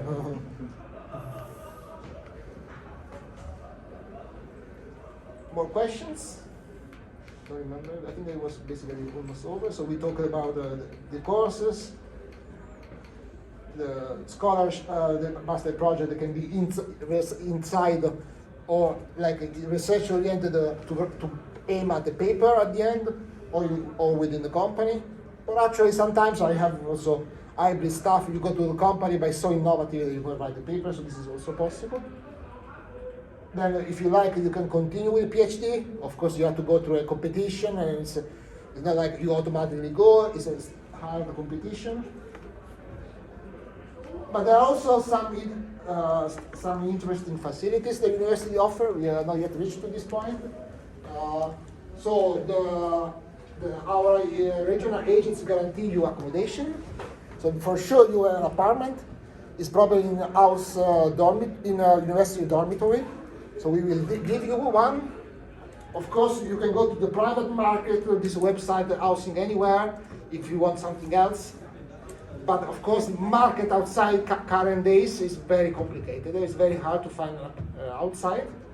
So my personal advice is that accept the offer they will give you.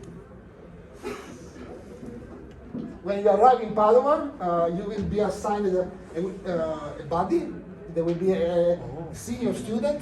They will accompany you at the beginning of your career at the University of Padova. Teach you something about University of Padova, show you something. I think they give you a voucher to go for a drink together.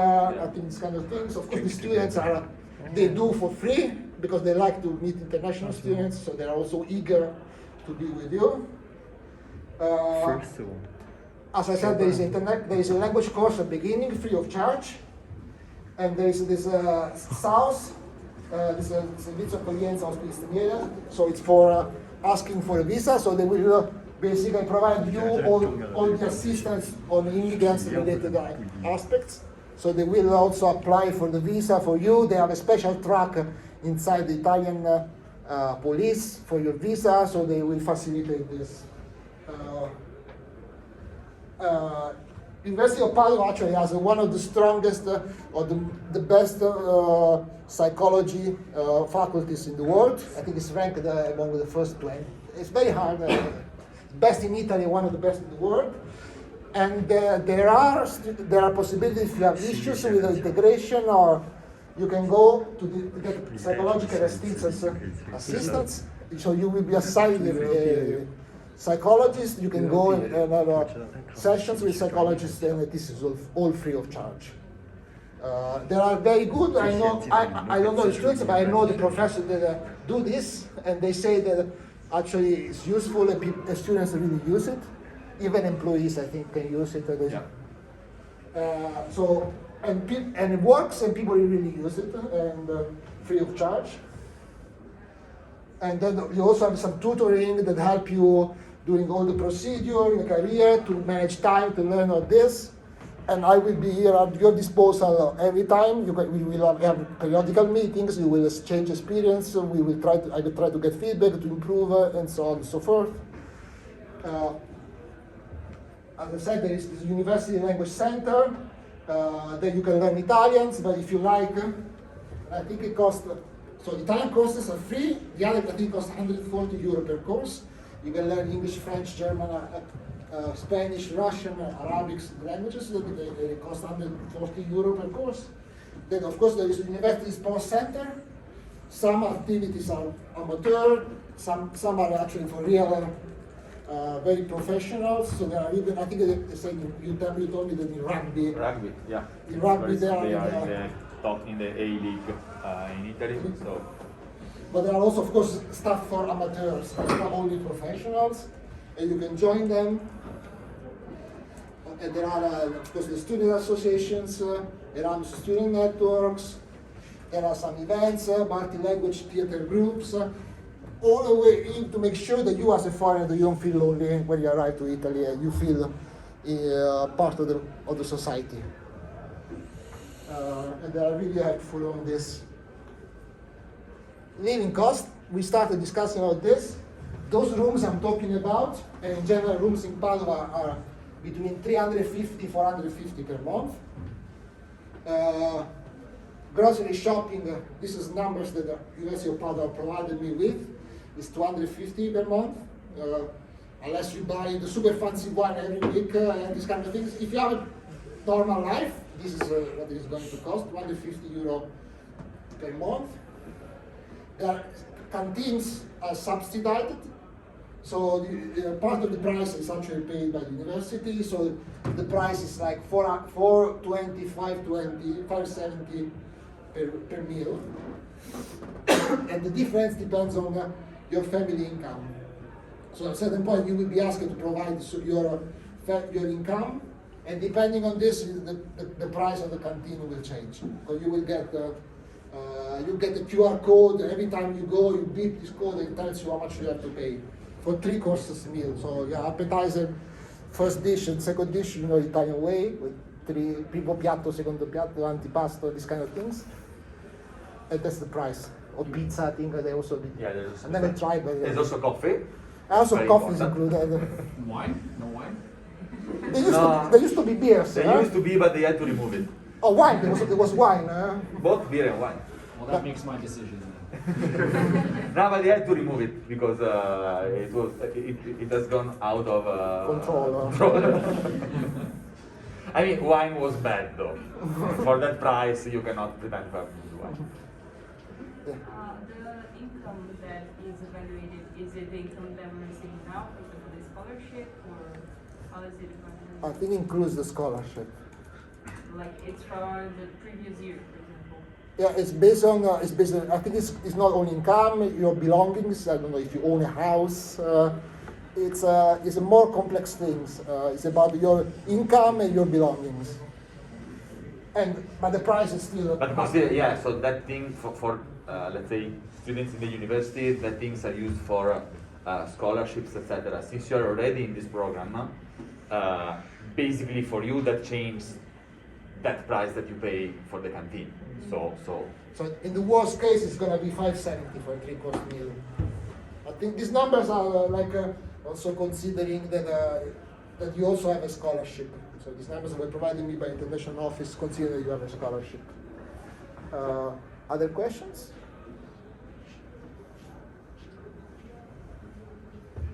Then, if you want to go to some gym outside the sports centrum, or you want to go leisure times or beers, drinks, some dinner, some pizza, some pasta, whatever you want, they say that it's around €160 per week for this extra fun stuff.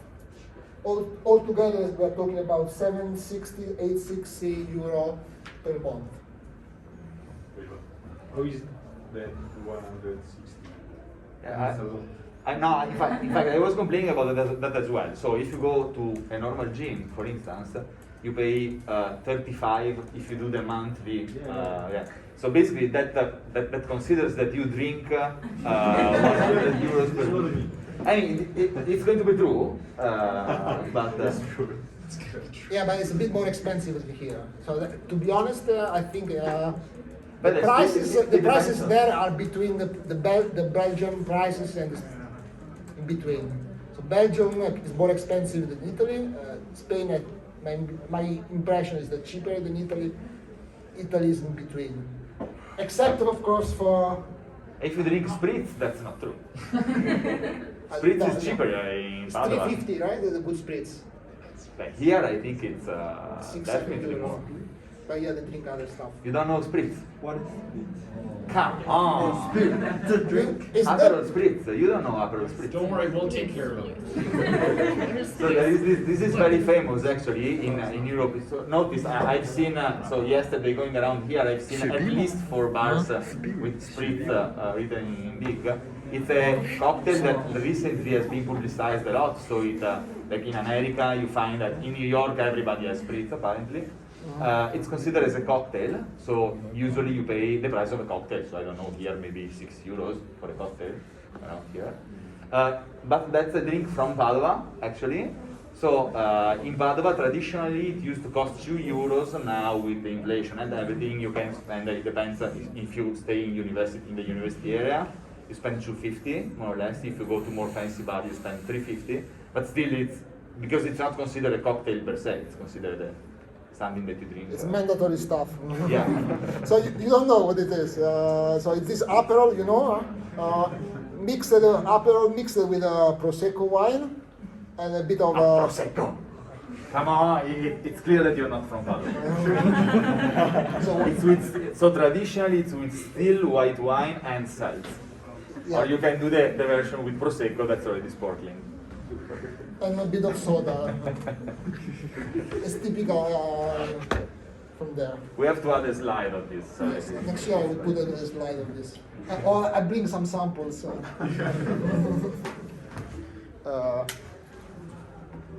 So you did So yeah, like, coming back to the question, I think that 160 it's really including leisure. So with 160, you do sport and you can go out some. I mean, to eat and to drink something. Compared with here, it's just renting bills. Compared with Brussels and Barcelona, probably this is a bit lower. But because it's a smaller city, it's not like 1 million, 1.5 million people, it's 220,000. Smaller cities means lower costs. Of course, if you go to Rome or Milan, the prices are much higher. But in Padova, this is already higher than a couple of years ago. Then like cinema is like €8, and there are international cinemas. I always go to international cinemas. We also went together recently to international cinemas. So you can also visit the original. So it's many cinemas going with the original language films. That there is other opportunities, museum, theaters. Yeah, you go to Verona. There's a famous Arena di Verona, famous for these operas. It's just 1 hour from Padova. Every summer I go. You know, it's like a small Colosseum, but a small version. And the real Colosseum used to be for doing spectacles. Like there is a smaller version. It's only 2 levels or 3 levels instead of being as big as Colosseum. And they really do like opera in summer. You can go there, and there's like Aida with Verdi, all these operas. I always go there. You can go to Venice, it's close by, and there are all these museums and so on. So you can have leisure time, like social activities, also intellectual activities. You can work and study, and you have a wonderful life there. I think this concluded, right? I will give you all the slides through Oscar. This concludes the presentation. So if you want to contact me, these are all the details. Also on the website, you will find it out.